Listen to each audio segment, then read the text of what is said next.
मैं आपके जाने के कारण नहीं रो रहा मैं इनके रोने के कारण रो रहा।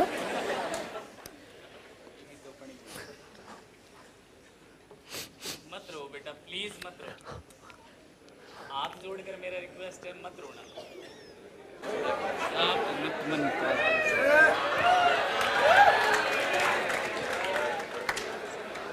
पवन सर थोड़े से दिन के लिए आए थे, हमने तो 4 साल इनको रोक लिया जबरदस्ती। अब घर में बूढ़ी माँ है, बेटियां हैं, पत्नी है।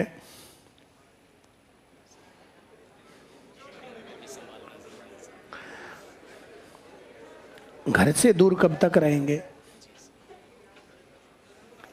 लो पवन सर तुमसे बात करेंगे थोड़ी सी।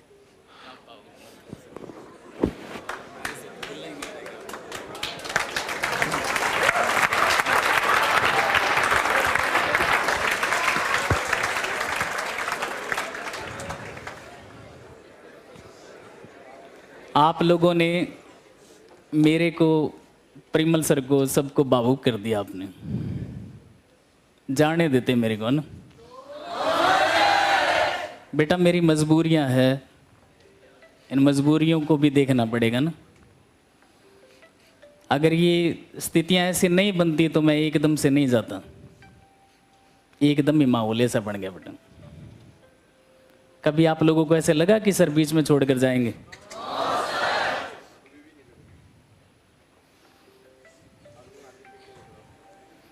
सर ने ज्यादा फील कर लिया।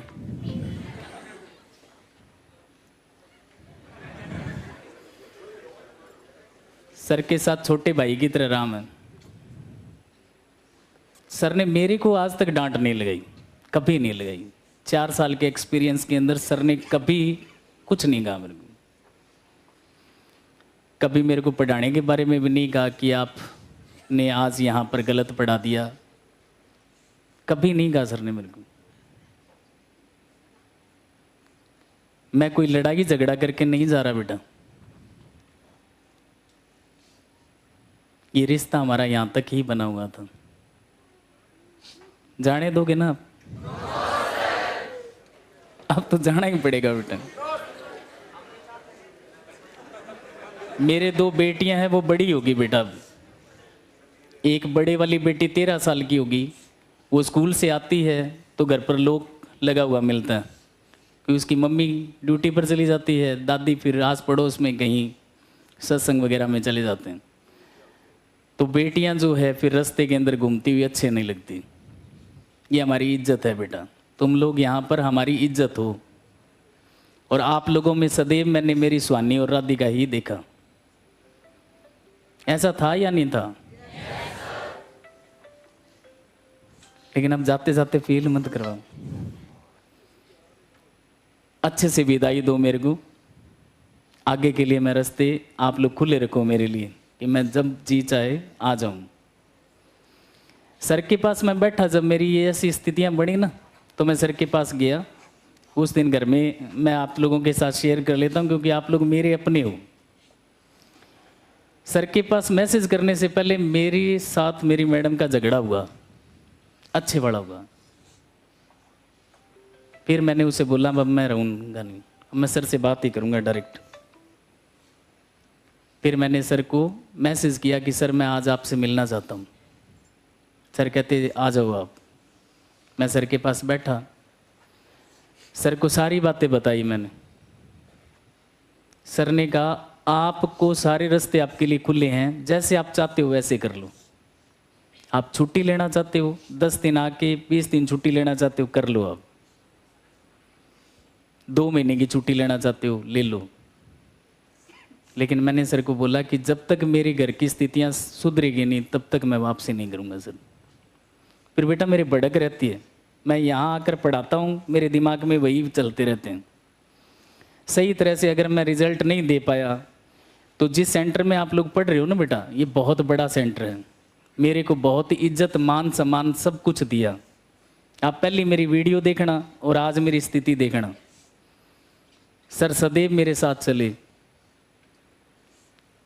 मैं बीमार हो गया था पीछे, 1 महीने मैं हॉस्पिटलाइज था। आप फेथ करना, सर की महानता इतनी, बिना ड्यूटी पर आते हुए सर ने मेरे को सैलरी दी, 1 भी रुपया मेरा काटा नहीं। मेरे अकाउंट में सर ने पैसे डलाए और मेरे को बोले अगर और तेरे को ज़रूरत हो तो बताना। उनका एहसान मेरे लिए ताज़िंदगी रहेगा बेटा।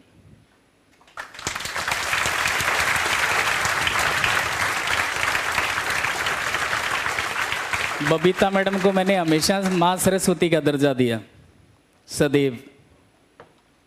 और आप फेथ करके चलना, मैडम को कॉपी करने की मैंने कोशिश की लेकिन हुई नहीं, मेरे से हुई नहीं। शायद मैडम को नहीं पता हो, मैंने साइकोलॉजी के अंदर भी मैम की कॉपी की।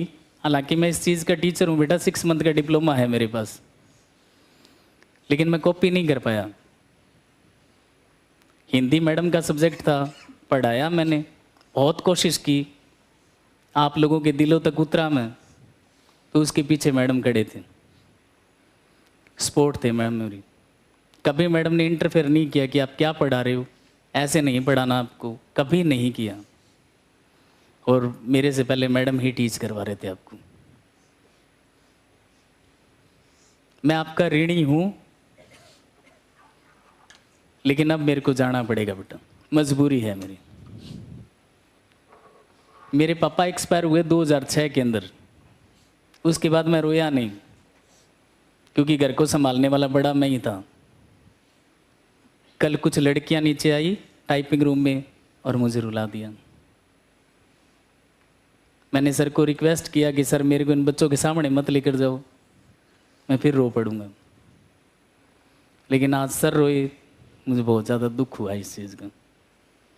सर का इतना लगाव है मेरे साथ। कोई सेक्टर आपको इतना प्यार नहीं देगा जितना मेरे कोई सेंटर ने दिया। मेरी बिल्कुल 1% भी इच्छा नहीं थी कि मैं आप लोगों को छोड़ कर जाऊं। माहौल बन गया बेटा ऐसा, एकदम से सारी समस्याएं आ पड़ी। मैंने कोशिश की, एक को हल किया तो दूसरी उभर कर आ गई। एक समस्या को मैंने दबाने की कोशिश की भी चल जाएगा काम, नहीं चला।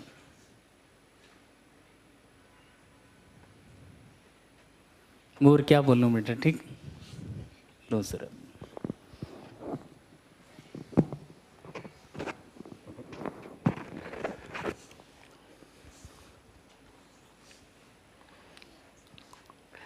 माँ बीच में आ गई फिर क्या बोले, बेटी बीच में आ गई फिर क्या बोले। कहते शाम तेरी माँ वाइफ के बोलिए, क्या बताऊं मैं। कोई बात ना, नहीं तो लड़ाई हो जाए करेगा। दी मैडम भी लड़ पड़ा मेरी गिल होता है। ये तो चलता रहता। ये जीवन का सफर है, कुछ सफर बीच में ऐसे छूटते हैं और एक अच्छा सफर है सर।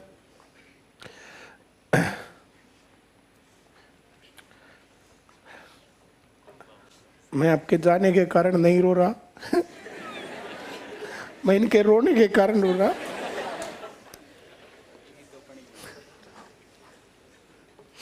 मत रो बेटा, प्लीज मत रो, हाथ जोड़कर मेरा रिक्वेस्ट है, मत रोना।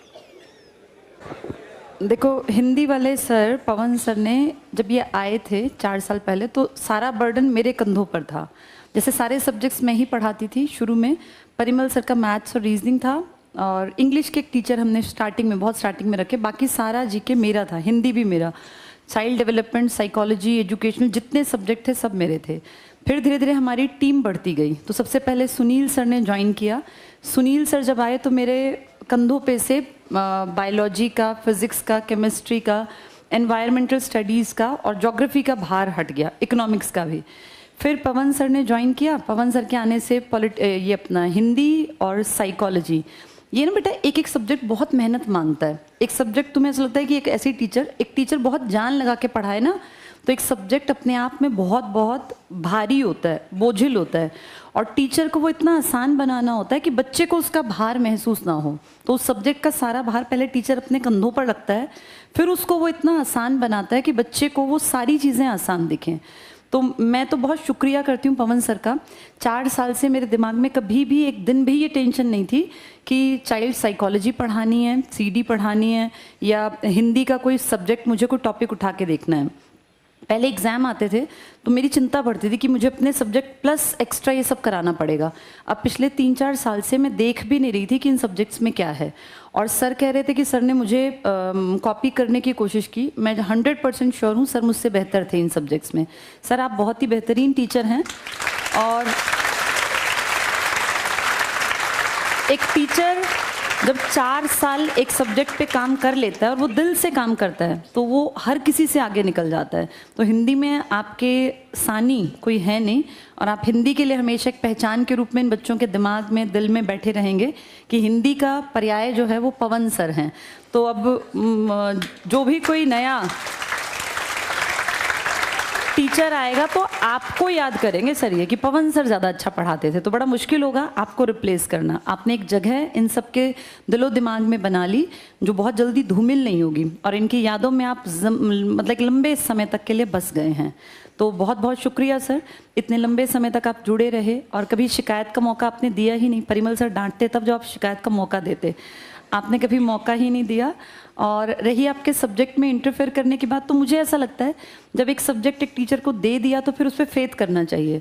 फिर उसको उठा के, अगर मैंने अपना सब्जेक्ट सर को दिया तो फिर मैंने देखा नहीं कि वो क्या पढ़ा रहे हैं। मुझे ऐसा लगता है हर इंसान को जवाब इंसान को नहीं देना, ईश्वर को देना है। भाई ये बच्चों की ज़िंदगी से खेलते तो आज यहाँ तक कैसे पहुँचते? क्यों इतने बच्चे इनके लिए रो रहे होते हैं? ये बेटा अटैचमेंट सबके प्रति नहीं होता। जो अपने काम के प्रति डेडिकेटेड है ना, समर्पित है, ईमानदार है, उसी टीचर को प्यार मिलता है। हर टीचर थोड़ी ना सम्मान के योग्य होता है। तो ये जगह सर ने तुम सबके दिमाग में, दिल में बना ली कि आज इनका जाना हम सबको कहीं ना कहीं अंदर मन में एक कचोट पैदा कर रहा है कि सर जा रहे हैं तो हमें अच्छा नहीं लग रहा। तो सर पूरा ICS, ये जितने बच्चे पढ़ के लग गए आपसे और ये जो पढ़ रहे थे, सब आपके ऋणी हैं।